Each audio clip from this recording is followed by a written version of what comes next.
Hello, welcome to this episode of the Martial Truth Podcast. My interview with Mark Wiley. Mark just authored his new book, Inner Gate, The Orthodox System of Go Cho Kun. Excellent. I mean, I'm about a third of the way through it, really enjoying it. Just really good. Covers a lot of material. It's really, really good. It's got different elements, historical stuff, principles, so it's like another bubishi, all right, and just a lot of techniques. I mean, in one section there's just Mark demonstrating a whole bunch of techniques. There's all different stuff, so highly recommend the book. Look, Mark's written all kinds of books on a scream of the martial arts. I mean, he's well-known figure in the martial arts community.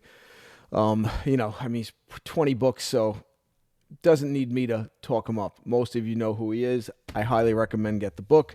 He's got some interesting things to say for the interview, and I appreciate him coming on again. Even the martial truth gets a little mention in the book. I have a little quote in the book. So please, as always, click that like, share, subscribe button. Consider becoming a monthly member. All right. We passed the 19,000 mark in subscribers. Really appreciate you all. Without you guys, I couldn't do it. January 4th, I will be doing another live YouTube class. I'll have more details on that to follow. And yeah, so that's really it. So without further ado, here's my interview with Mark Wiley. So Mark Wiley, welcome back to the Martial Truth Podcast.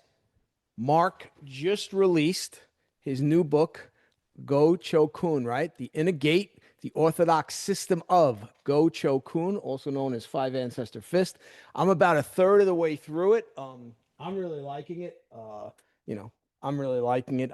I don't do the art, but I do Shihei Kwan and Chen style Tai Chi Chuan. So I'm always fascinated to see how the principles might be similar, which I'm seeing that. So it's if you're a martial arts guy like me, I think it's a great book to get, and I highly recommend it. So Mark, let's talk about your book. Greetings. Thank you. I appreciate it. Yeah, it's called Inner Gate because the everything I put in the book, not everything, most of the material that's in the book, it was held traditionally for the inner disciples of the art. So there's a whole bunch of teachers and practitioners in this art that don't know 80% of what's in the book. Okay. Right. And after you get out, well, so the first chapter is all about the culture of the art in Fujian and Quanzhou in South China, which most people don't know about this. It's a national treasure of Fujian. It's the most widely practiced martial art in Fujian. But outside of South China, it never like went up north. So it's not well known in North China. And mostly it's spread into Southeast Asia, Philippines, Singapore, Malaysia, Indonesia. Yeah, that was one of the things I found very interesting, how it had spread into the Philippines, and these other countries. And Yeah, it became real popular there, which real again, popular. yeah, just surprising. Yeah. The So the founders like top students he just sent out to right, like go spread the art, right, and they chose through Southeast Asia, where a lot of kung fu guys left China when Mao came in right, and during the Cultural and they right, went to Southeast Asia, right. which is why there's so many traditional kung fu styles in Malaysia, Philippines, Singapore that you don't see in China anymore. It's all kind of been wushuified. Even Taiwan, a bunch of them Yeah, fled to Taiwan. they So fled to Taiwan you'll see too. Right. styles there too that don't exist in China anymore. Right. You know, Yep. so Yep. And then, we go through the history of the art, which talks about all kinds of stuff from General Qi Ji Guang and Yu Dao and their influence on Five Ancestor Fist and the founder of the art, Chua Gyok Bang in Mandarin, his name is Kai Yu Ming, how he pulled from their writings and their research. I mean, all the top disciples of this master and the master himself, Chua Gyok Bang, they all passed the national military examination. They were frigging scholars and they were warriors, military men. They were all bone setters and herbalists. well, You one of know. the things I like is the way you design the book. So Oh like yeah. a lot of the principles and the different things are highlighted in these very nice boxes. Yep. So it's almost Frames. like when I'm looking at these different principles, and happens to be the code of ethics, but a lot of it is actual combat related stuff. Right. It's almost like another Bubishi to me in a way. Like Well, I'm right. reading these principles, and I'm like, I'm always looking for that kind of stuff. The Bubishi. I have a little paragraph on here because in the Bubishi. and another one called Authentic Shaolin Boxing has like old line drawings. I Right. don't know if you can Right. see. Yeah. And then I Yes. put in the exact moves Yes. from Five Ancestor Fists, and Right. then I translated a whole bunch of sections of those books, Right. and I put the original Chinese and the English. Right. And then when we get to Bubishi, we see the same thing with the pictures, Right. same technique, Right. you know. Yeah. And there's a lot of translations in this book. Um, and Chua Gyok-beng, the founder, um, he wrote a whole bunch of stuff. And then his disciples, top 10, they called the 10 Tigers, wrote a whole bunch of stuff. And then most of it got lost or the printing press burned down. One of those is, we call it the Gocho Bible. It's Chinese gentle art complete, they call it. Right. And my teacher translated it, and I published this book, it was written in 1911. So now we're talking 110 Right. years ago. Right. And this one has photos in it. The original didn't. It was just text, but it outlined all these principles of the art. And so a lot of that is in here, but this goes way beyond that book. And is the other book also available on Yeah, on Amazon? Amazon and Okay. Kindle. Yeah. Okay. All right.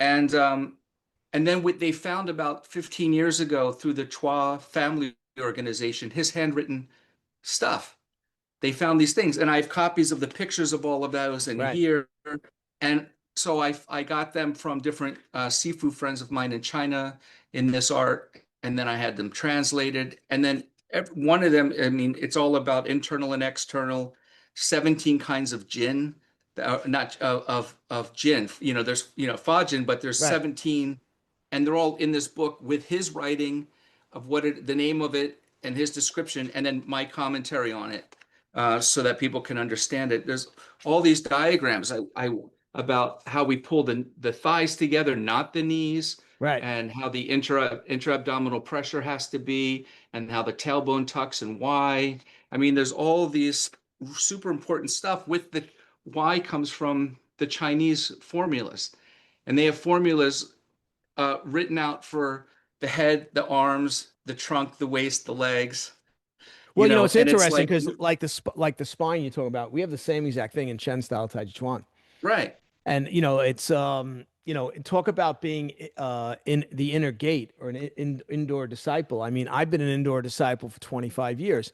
And Yeah. and it's interesting, my Tai Chi master says similar to what you say is, in modern times, things have changed and he feels you have to change. So he teaches everything. Like he says, the question is, will you be able to do it physically? That's the question, right? And then the other thing he said though, when I became a disciple, I said, so what really in modern times, what does it mean? He goes, well, when you become my disciple, I never tell you good. Right. Like it's Right. always, no, no, that could be better. No, no, no, Right. like this, right?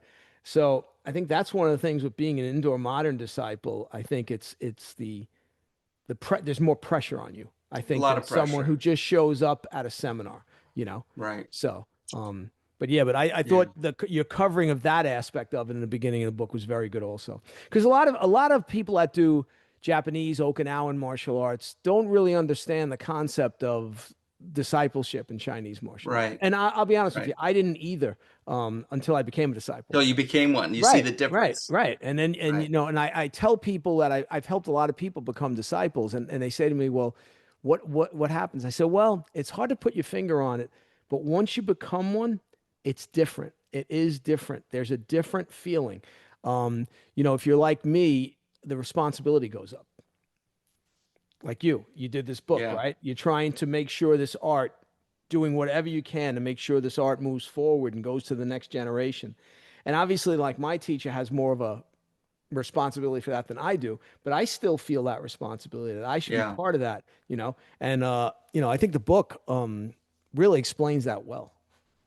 Yeah. I mean, and my teacher was Alex Coe. He passed Right. away in 2016, and he asked me, he said, you've got to carry this forward. There's no one else uh, with our Right. line, Right. A and big, he, again, a huge responsibility.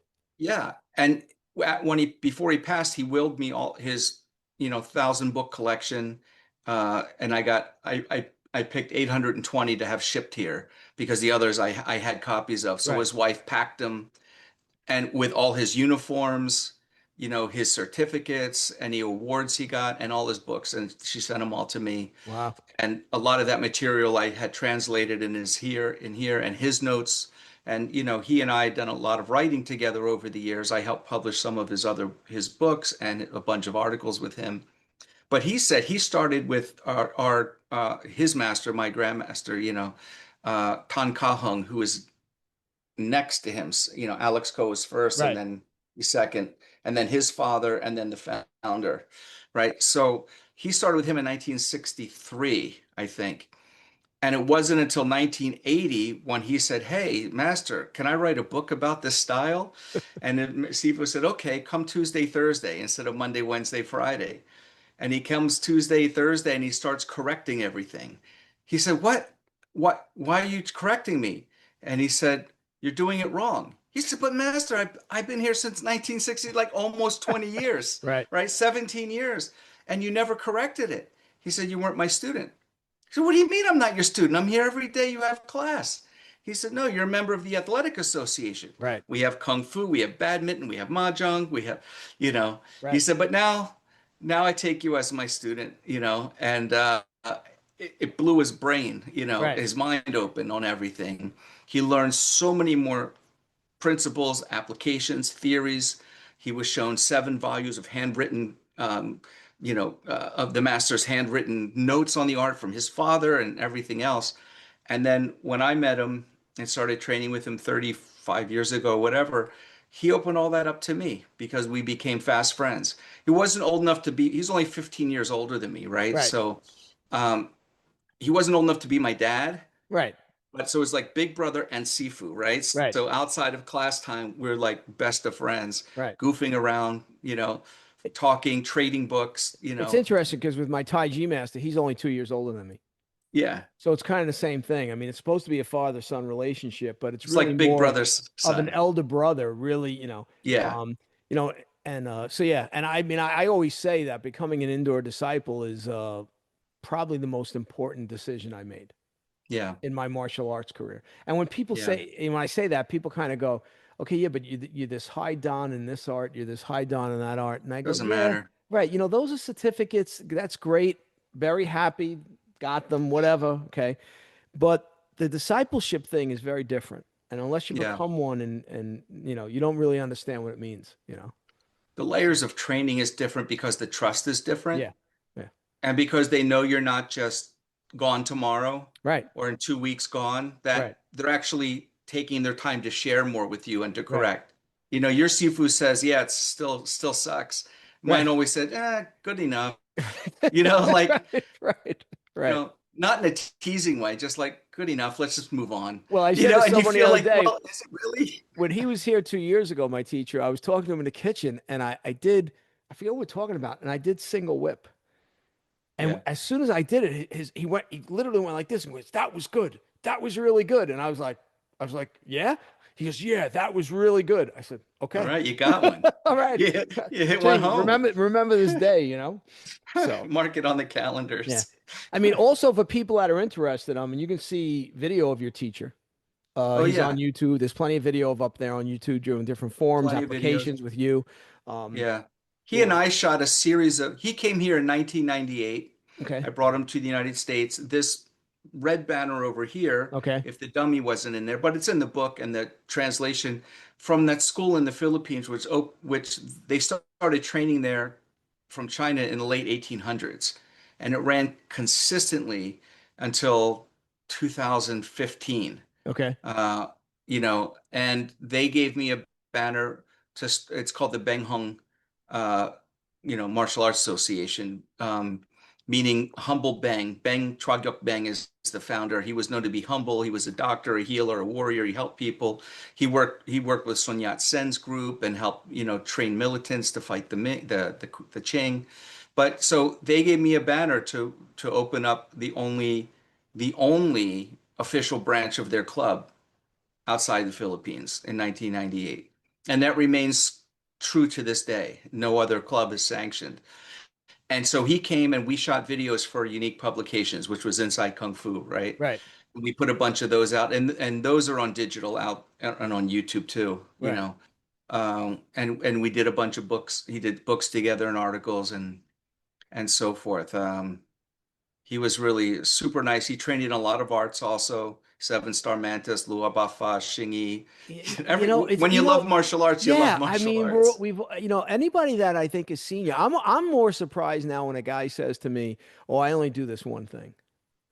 Like, I mean, you look at every master, every famous master, let's Yeah. say, whether they're good or not, but every famous master in Asia, you look at them, that none of them did only one thing.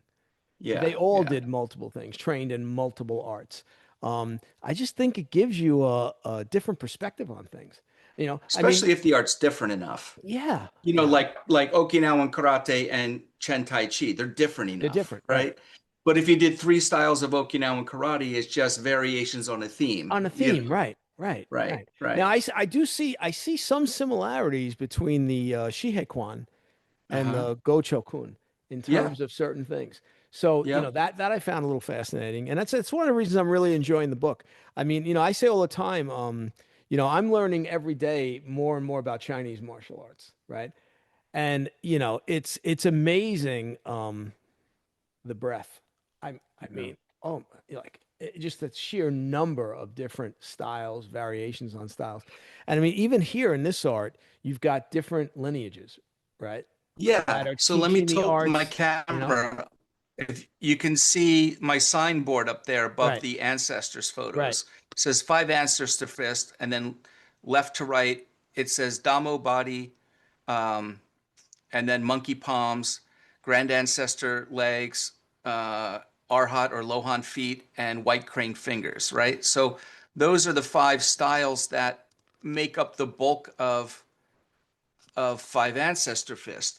right, Those are the five ancestral right, styles, right? And what's interesting for me is that I did a whole section in chapter 4, um, or chapter 3 in the book on the five ancestral styles. right, There's the signboard, right? right, And everybody just says, Damo body and grand ancestor feet and blah blah blah. But I actually did a deep dive into the history. What is Damo body, the right, Yi Jin Jing, the Da right, Jin Fa? Um, what temple did, there we go, Chua Gyuk learn right, that from? He got the Sam Chen from them. What is the training like? And what forms and parts of our style are derived from that art or more closely related? And then I did for, Lohan and et cetera, et cetera. And then I right, did all these pull quotes, right, from the thing. So this one says, start with three straights or Sam Chen, right, right? Three battles, Sanjan, right? right. Start with three straights, striving to achieve a correct head, correct body, and correct steps. And that's one of the precepts. Well, And that's then another, same thing with monkey and what training and forms come and what style of, I mean, it's not Ermei monkey, it's Fuzhou monkey. right. And all the arm locks and tying up techniques and ground stuff and squatting is from monkey and then white crane and etc. And And it's a real deep dive. yeah, and Uh, it's amazing too that the way different teachers pull these things together. yeah, Like what they specifically thought was important, they brought into their art. right. They brought that from this art. And you see that with certain teachers that have that ability to actually do that. And it's always Yeah, impressive, no matter what the art is, you know. yeah. So, You so you know, said 5 years to write the book, it took 5 years. I started at the beginning of COVID. I mean, my stack of content was like this, my bibliography of material I looked at was 25 pages long. I put 9 pages in the book because right? just the most salient ones, not Right. every article I read. 95% or more were in Chinese, so Okay. required translation because Okay. there's not that much. There's only a few books in English, and they're Right. very much the same content, like 2 pages on history, Right. 1 page about the founder, and then here's the stances, here's Right. one form, here's some techniques. Um, but we translated the Gocho Bible, like I showed earlier, and then there's, 10 or 15 books in Chinese that were written over the deck. And then all of the disciples, or a lot of the disciples, the original 10, had written articles or papers, and those have been published and kept, but only in Chinese. Right. And nobody references them in their book. They're like, this is our line of Gocho. This is our line. We all have the same teacher. Right. Right. Um, but I took all of that and then smushed it in to that. And then it was great because the international, they call it Wuzuchuan, is the Chinese for Gocho Kun, right? Wuzuchuan, five ancestors of his. Right. International Association made me maybe a US delegate right as the book was published. But I got um, the preface to the book was written by Grandmaster Zhou Mengwan, who is one of the official inheritors of the art. He's written 6 or 7 books. His father before him wrote 3 or 4 books. And my teacher had gone with a group of students to meet them and met them in China in 1991.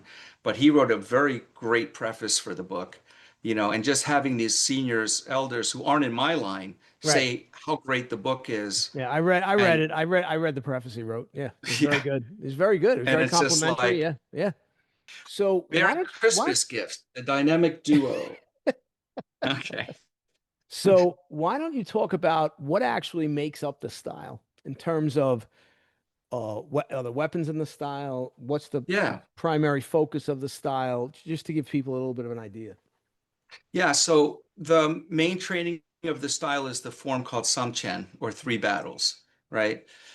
3 battles in Mandarin is called Sanjan or Sanchin in Japanese, right? Right. Um, and our every style in Fuzhou, in Fujian province, there's 32 styles. All of them have Samchen, or most of them, as their primary style, but they're different. They Right. have their own flavors, right? So what you're learning in Samchen is, well, before Samchen, we have our opening, the opening fist set. Right. Like you say, a salutation, Right. but our salutation is right in the middle of a 8 movement set called Ki Kun, or commencement fist.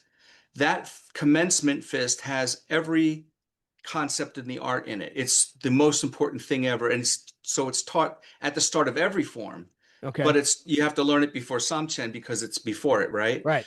But so that has the concepts of float, sink, swallow, spit, the different movement directions. Um, and Samchen then comes next, 3 steps forward, 3 steps back with some techniques and a closing combat set of techniques, Right. right? That's the first thing to learn. The next form is called, in our style, in our line, is called Tiante Linchen, Heaven, Earth, and Man battle. And it takes Samchen and it goes from linear to and twisting to the right only, to 3 different levels and also twisting left. So we're adding in, and it's Samchen is embedded inside of it, meaning the movements, Right. and the Kikun is reimagined on it, the movements of that into the second form. So there's 10 of these battle forms or Chen forms in the style. Okay. The first 2 are the most important because they're teaching you how to express power, how to first derive root. I mean, it sounds like I'm talking internal martial arts, right? Right. It's how to hold your body frame, how to get root, how to use rebound force from the ground, how to breathe and time your breath, and what we call in sports science or biomechanics intra-abdominal pressure, which Chinese they call it Xing Qi de Dantian, Right. Right. right? So I have both the Chinese and the modern way of talking about it, so it's more accessible in the book. Um, and it's all two-handed movements. So you're learning bilaterally, and the power source is coming up, and that you're learning for thrusting out and swallowing and going down and lifting with power, right? Power release, power release, power, how to pack the energy into the muscles, how to strengthen the tendons and ligaments. That's where it comes from. Release the fascia.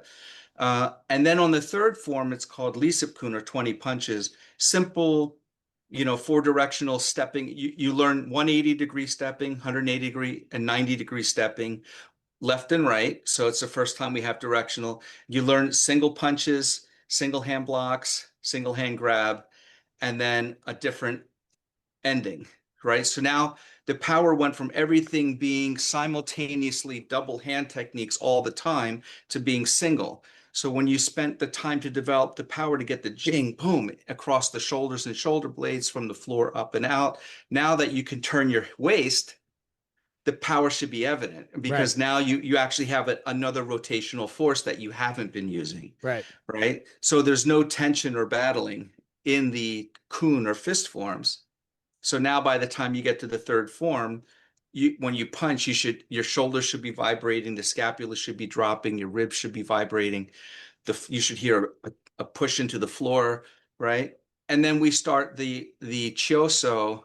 Uh, See one on the floor in front of the wooden dummy. There's an old white one there, and it's pictures in the book. It's the iron-shaped locked weight that you toss and grab, Okay.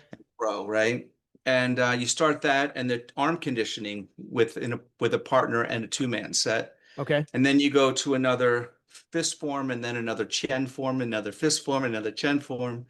Uh, all in all, there's about 50 forms. Uh, you only got to learn 10 for the basic training, Right. and then two more if you want to be if you want to start teaching, plus pole and sai. Okay. So those are the first two weapons are pole and sai, 6 foot pole, and we call it tep p or iron Right. truncheon, Right. the sai. Yeah. Right. My Sifu sais, I have them here. They're pretty heavy.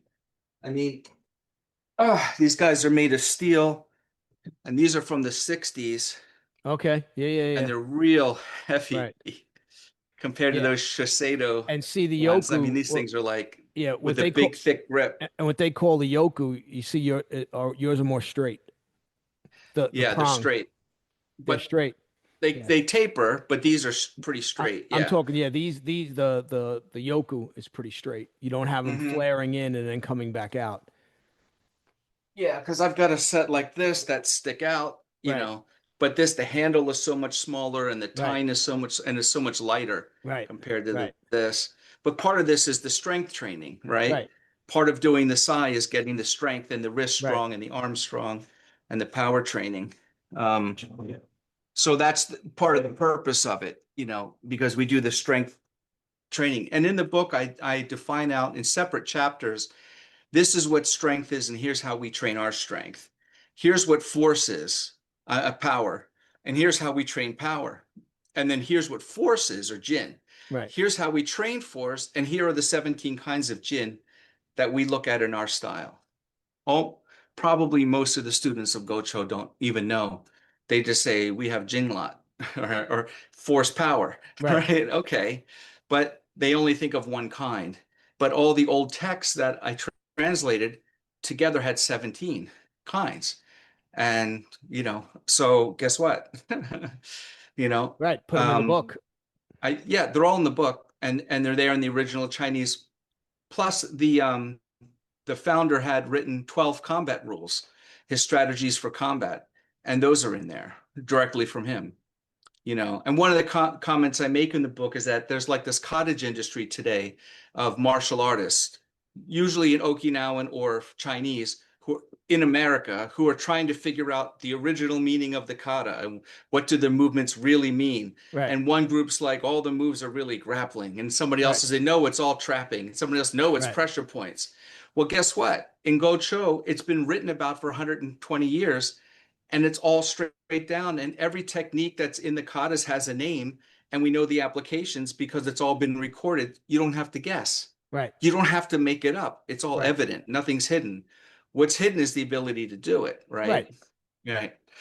So for other weapons, we have the Tiger Fork and the Guandao. I'm looking at my weapons rack, Right. and the Guandao and the horse cutter knife and the moon spade and different size poles, the pinta or peddler staff, and then a longer tapered pole, single end pole, and a double end where you hold it in thirds. And we have the monk spade, um, the spear, the shield, tonfa. We call tuifa. We got tonfa form, Okay. and then two-man sets with the weapons. The most important though is the empty hand, and then the sai and pole Yeah. because Yeah. I mean, we have the same thing in Chen style with Haji Chuan. In our lineage, we do broadsword and straight sword, and yeah, we we got we do broadsword, we do them, but we always say the two most important forms are the empty hand forms. Those right? those are really what we're studying. The other ones, you do them for fun, But Yeah, I mean, look, if it was 500 years ago and we were going out tomorrow and going to use swords, it'd be different, right? right. But modern times, the empty hand definitely is at the Yeah, forefront. I think that's true of most systems. yeah. You But I know, think like with some of the heavier weapons, like the guandao and stuff, and heavy poles, you're really looking at a body development oh training method yeah. rather than like someone's going to attack you and you happen to have that, Well, weapon. a senior teacher in karate one time said to me, "Why do you waste your time doing kobudo?" right, And I looked at him and I said, "Well, I don't think it's a waste of time." He goes, "Well, I only did it for a little while to see how it helped my karate." And I said, "Well, that's great, but I'll give you two reasons why I do it. One is because I'm using all these different weapons, which works all different muscles in my body, which helps keep me right. very physically fit. And then the other thing I said was, it's a lot of fun. Yeah, And I think sometimes, and look, I can be guilty of it too, where we get a little too serious about stuff. And even martial artists and a guy like myself who's, was in a life and death job for a long time, I still think though you got to have some fun. If you're not having fun, you're going to get burned out. You know what I'm saying? So, I think it's good to have, and I think it's good to have a lot of things because you want to be learning things even when you're older.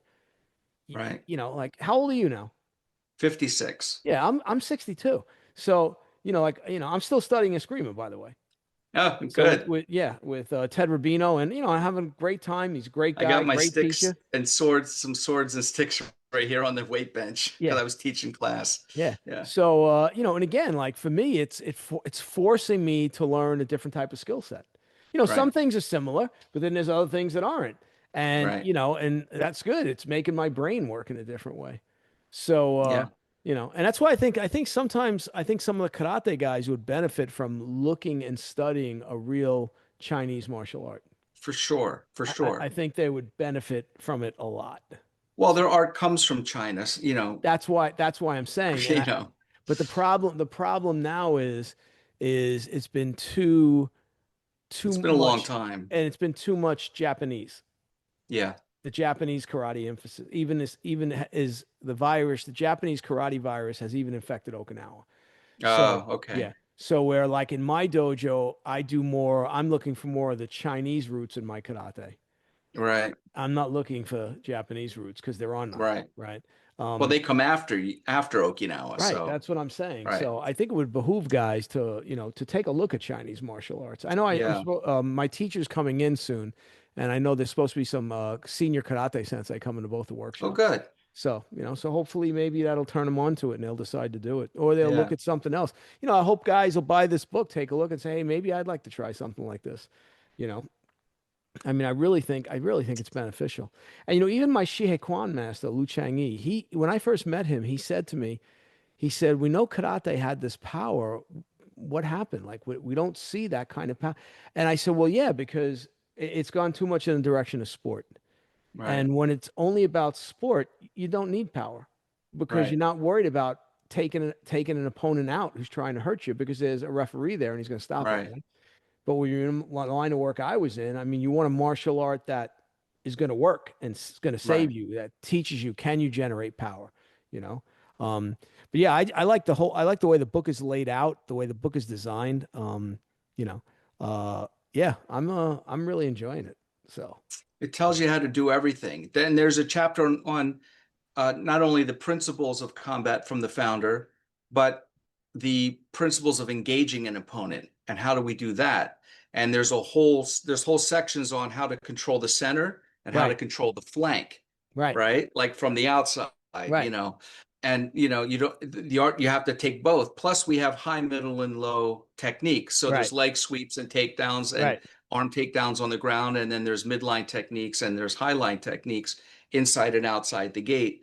And then there's 41 technique applications shown in the book, and they're all divided by type of category, by like using a single arm to do everything, to using two arms independently, like one will parry and one will thrust, Right. and then two hands that are complementary, like when you grab the arm and the elbow and you grab and pull, Right. and you hit at the same time this way, so all the grappling monkey stuff, the palm strikes, those are in the two hands complementary section, and then after that is all the some low line ground techniques Well, come after that.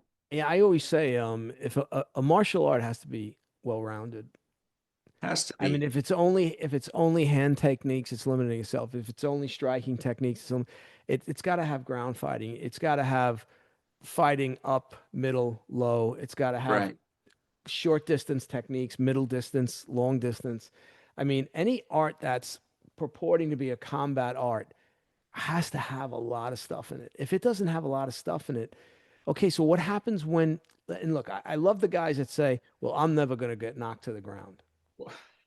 And again, I'll tell you, virtually none of my fights I was on the ground until I was handcuffing the guy. But um, you couldn't slip, you couldn't trip over your own. I don't care what high level Right, master you are. In right. combat, all kinds of bad things happen, and it can be the silliest thing in the world. I'm walking across my backyard last night, and my dog comes running and hits into my leg and almost knocks me on my ass, right?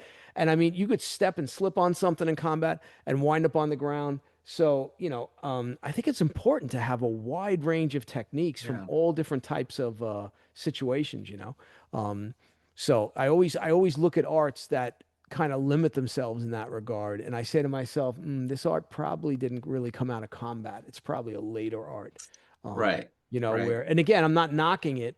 I'm just saying that it's not an art that has is well rounded enough with enough variations on techniques covering enough subjects to really be really useful in combat.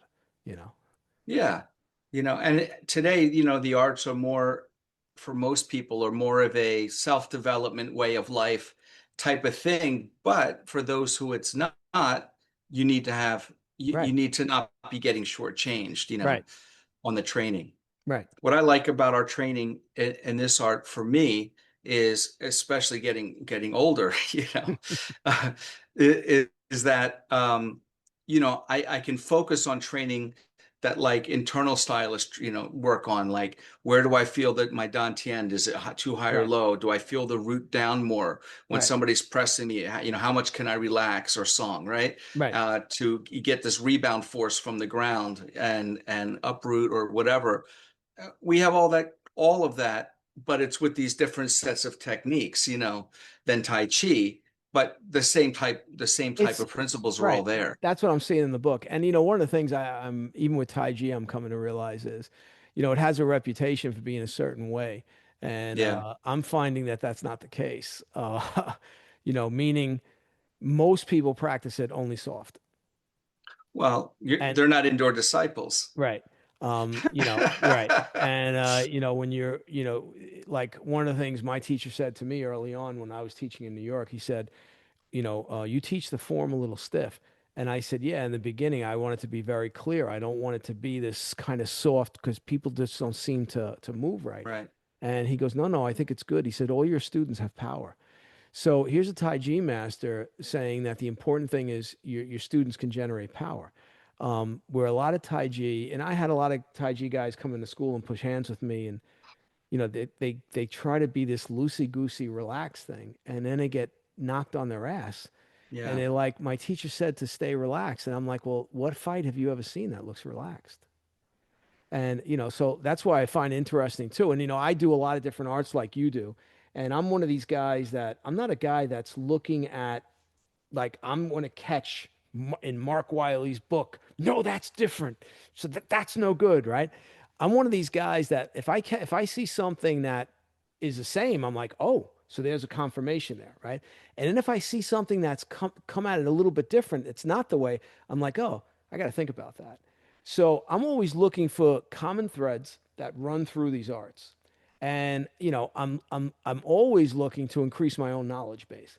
So even if it's something that initially I'm like, yeah, I don't know if I agree with that, I don't immediately close the door on it because I think that's a huge mistake. Because I think you'll agree too.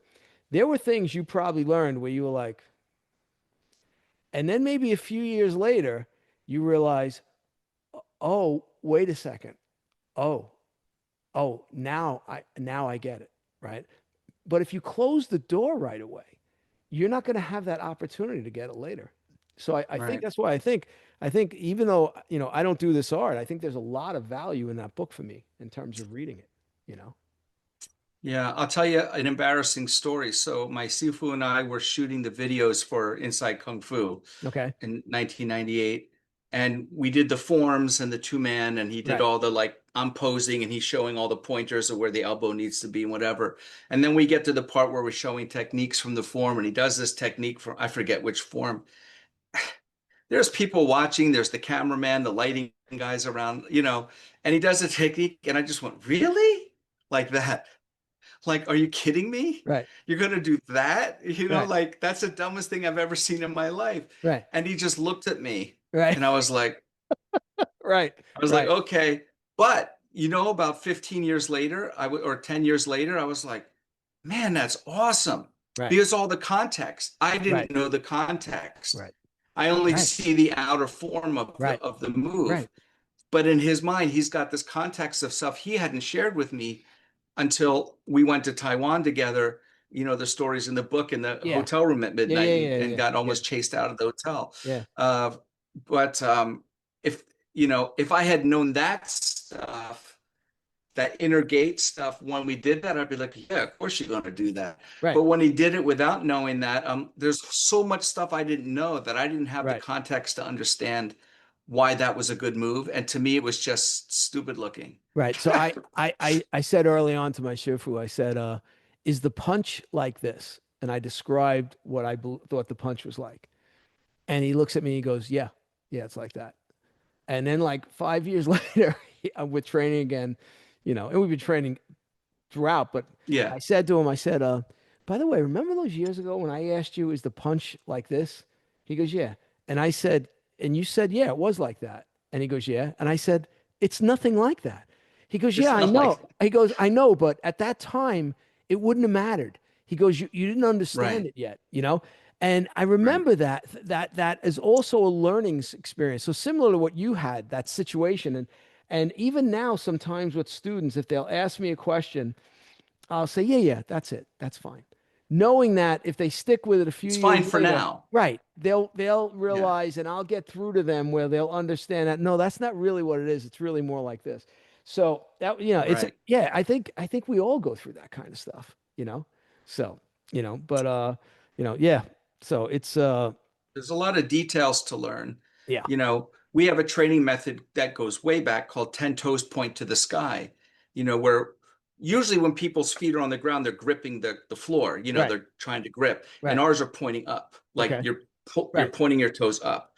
But it's not a fighting stance, it's a training thing because it trains the calf and the shins yeah, and right. It's for training the power and the musculature and strength of the lower leg. So if you can do a whole form or three in a row with them up, man, good on you, right? right. And then when you have your feet down and your grip, it's like they're so much stronger. It's like doing curls Well, or that's isometric work. right. That's one of the other things I say. I say, like, I do some drills where, if, like, so, let's say an MMA guy walked in or a boxer, like, he'd see this drill and he'd go, "What is that nonsense? Like, what?" And again, like I explain to the students, it's a training thing. It's training you Yeah, to get an ability or to strengthen a particular set of muscles. And I think a lot of guys in modern martial arts, they overlook that understanding. Everything's got to be about fighting. Everything's got to be about fighting. right, Okay, but if your body's not strong enough and you can't generate the power because your body's not strong enough, your body's not properly conditioned, well, okay, but great. The fight may not last long because your body's not conditioned to be able to do it the way you should be doing it.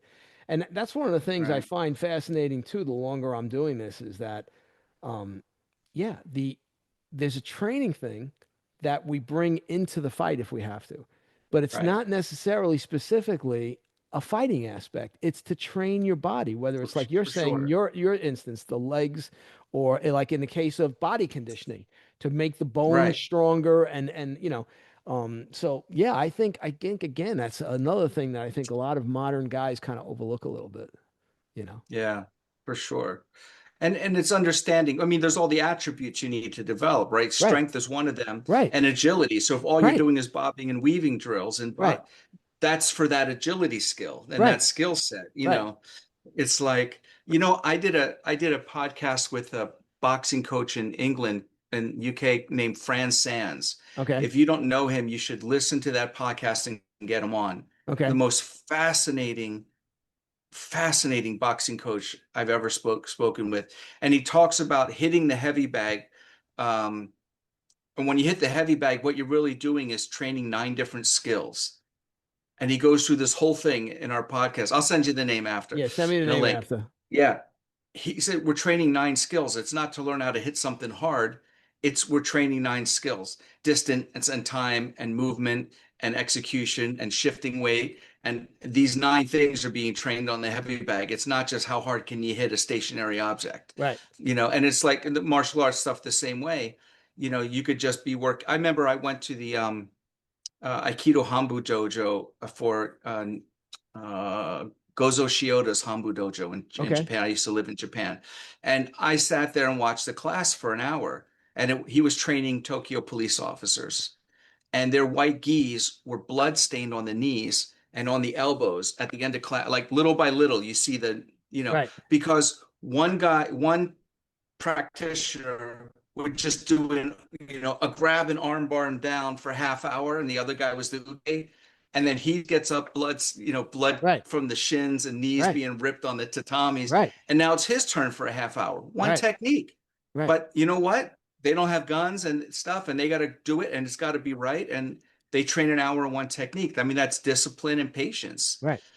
Well, the thing Here we'd too, be like, oh, arm bars don't always work. right. You're like, Yeah. Well, well, listen, they I've do heard if you that. train it. Yeah. I mean, I've heard that for Yeah. years, and most of the techniques I use were joint locks. I mean, you know, Yeah. I mean, again, like anything else, you have to be proficient at them. And a lot of people just don't Right. take the time to become proficient at it because it's a more difficult Right. skill than punching a heavy bag. You punch a heavy bag, even if you're not Yeah, punching it right, it for still sure. feels like you're generating some power, right? But yeah, and it's interesting with police training, again, you don't want to overwhelm them with too many techniques. You keep it a little more simple Right. and you have them drill, drill, drill, drill, drill, so they become very proficient at a certain group of techniques that they can use in the situations they deal with, you know. But Well, they don't have a lot of time for training, no, for martial no, art training. no. So you've got to just say, here's the 10 things you need to know, and we're going to do it in 10 hours and you're out, or Right, whatever it right, is. You don't right, have time to be being right, intellectual or teaching 30 locks or 18 variations on a lock and right. getting real intellectual about Yeah, it. yeah. And yeah, and I mean, even like the cops that train with me in New York, a lot of them would always say, I don't understand why more guys don't train. Well, because it's a commitment, right? No time. It's a commitment. They have families, there's no time. It takes a certain guy that wants to do it both, you know. And, again, you should do some type of training, keep up your training, even if it's a fitness training, Right. because that goes a long way in combat if you're physically fit. But yeah. So plans for any future.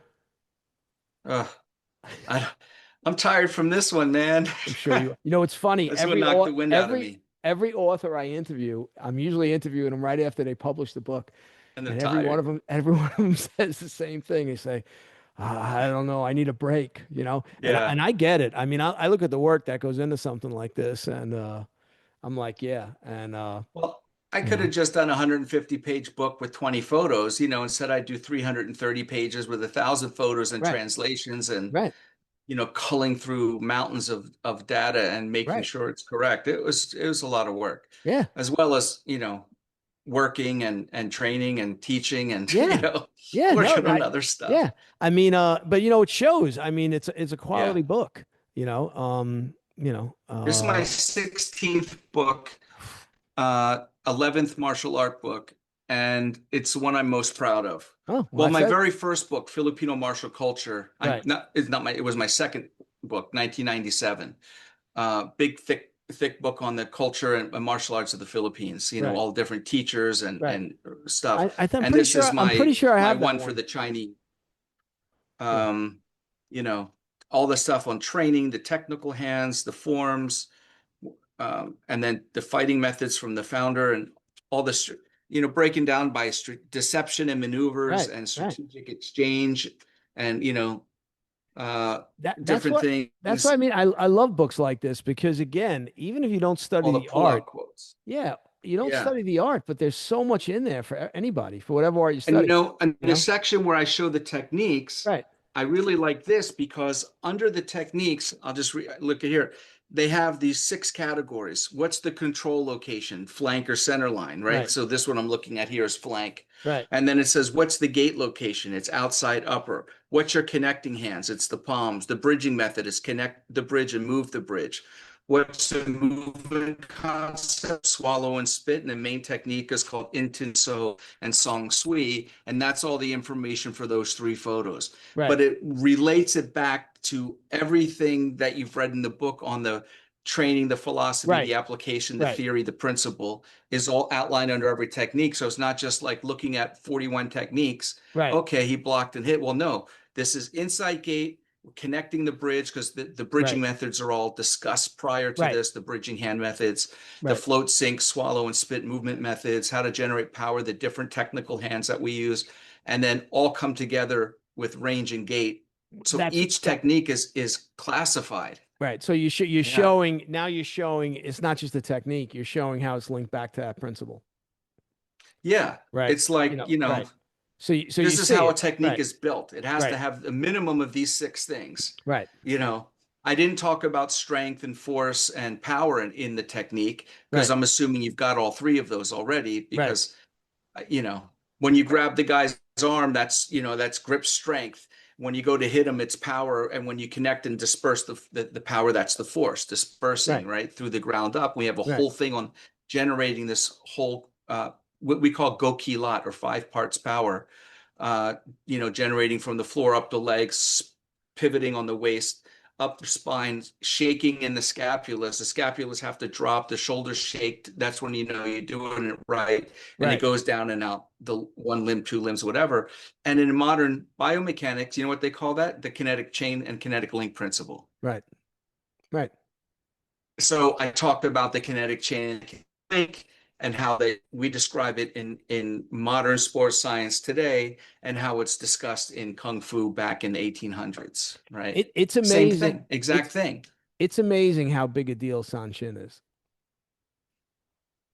It's the biggest thing ever Right. for this art and many Fujian arts or Okinawan arts Right. because I'm all just, the principles are in it. right. Every single principle is in it, Right. right? You know, You know, I think, like I say, I think the version you see a lot of it in Okinawan karate, I think is a little lost.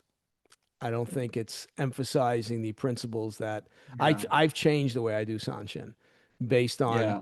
different principles. Because my philosophy is, well, if it's telling me it's supposed to accomplish this with my body, and it's not accomplishing that with my body, well, then either the practice is a waste of time, or I'm doing it wrong. And I always err And on that gets I'm back to doing it what wrong. Right. Right. that gets So back let's to what figure you and out I how were to do it right. discussing Yeah. about becoming a disciple Right. Right. because my teacher got 17 years of, Right. Right.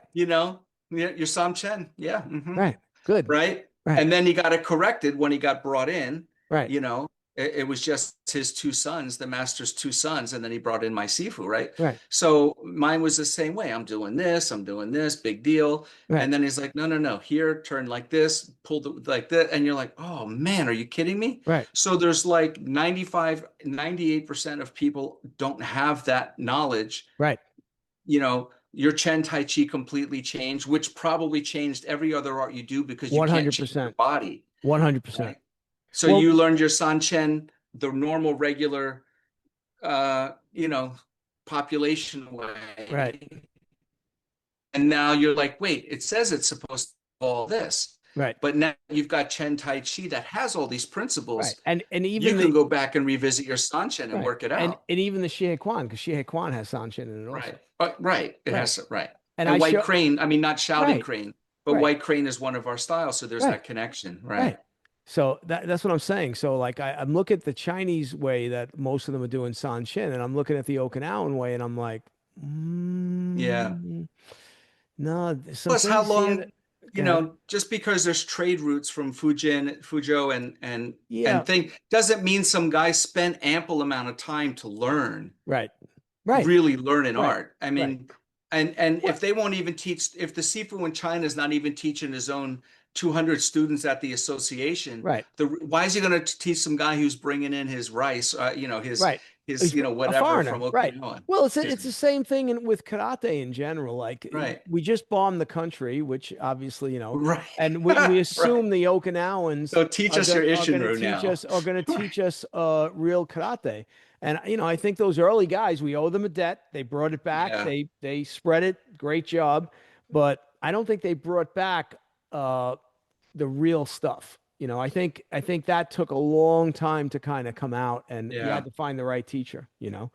But Yeah, like why would you teach all your secrets to the people who just bomb the right, crap out right, of you? right. Right. And plus, they don't speak the language. Right, You right. know, I'm so lucky with Chen Tai. My teacher speaks perfect English, and he was a high school teacher Perfect. up in Canada. Oh my God. So, Right. but my feeding crane master, his English is okay, not great, but so it's a little harder sometimes to understand certain things, you know. But and I point that out all the time. I think some things that they're missing in karate probably was they just didn't understand it. You know what I'm Right. saying? Like they're trying to explain it, and they're probably looking. They don't speak the language or whatever, and they're not grasping what's going on, and they just go, okay, yeah, like that, and yeah, Right. right, Right. and then maybe eventually someone gets it, but so are you trying to expand the art? Expand in what way? Being Well, like I in mean, grow your like numbers, make sure there's oh, more we got to people. grow numbers. We got to Okay, grow numbers. So I've started teaching online, okay, um, which I hadn't done before. A okay. couple of months ago, I started with a group of 7, and I said, okay, let me try this, and it's working well. So January, I'll do a new group. And they'll start from the beginning, and the other guys will keep going. Um, um, I run my the red banner here says American to the American Five Ancestor Fist Association, right? Right, American Go Chokun.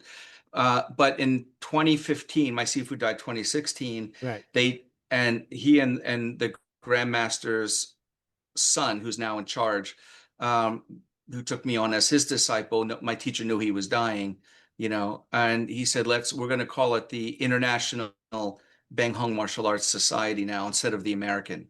And Bang Hung is named after Chua Gyok Bang, the founder, and Tanka Hung, our grandmaster. okay. Right? So Bang Hung, the two names.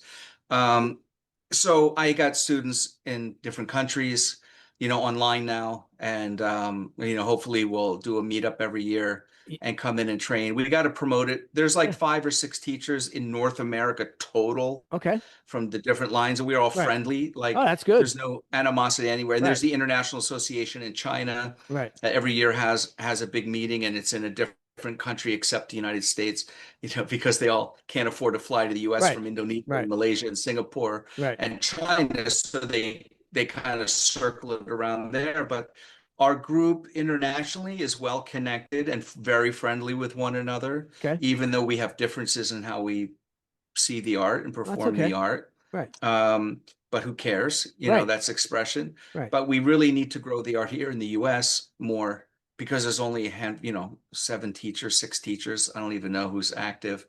So we're all some of us having a discussion tomorrow about like, look, you're with this group, I'm with this group. What can we do? Just promote the art together. It's good for all Right. of us. Right. You know, Well, let's have it. one. I did a gathering in 2017, and Okay. the first North American gathering for Five Ancestor Fest, and we had guys from 7 lineages come in, Okay. which was terrific. Right. And Crane was there, and 2 different Crane teachers were there, and Dragon style boxing came, and all different styles Right. and teachers came out. Plus 7 of our 10 lineages Right. came and supported. It was a great event. But Right. then we had COVID, Right. and nobody did another one, and they all want me to do it, and it's like that was a lot of work, man.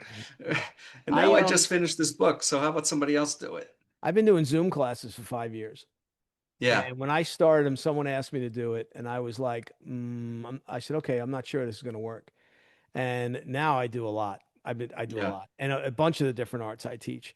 And I mean, they work. I mean, but you just have to figure out how to do them. But once you figure out how to do them, and then most of the people I work with, I do see them. I do see them in you person. do. Okay, You know what I'm good, saying? good, They'll fly in for 3 to 5 days of intense training, great, or if great. I fly to New York to do a seminar myself, The they'll people come around will, they'll yeah. come to that. So but yeah, I mean, I just think the world's changed, and I think we're handicapping ourselves if we don't try to take advantage of certain things.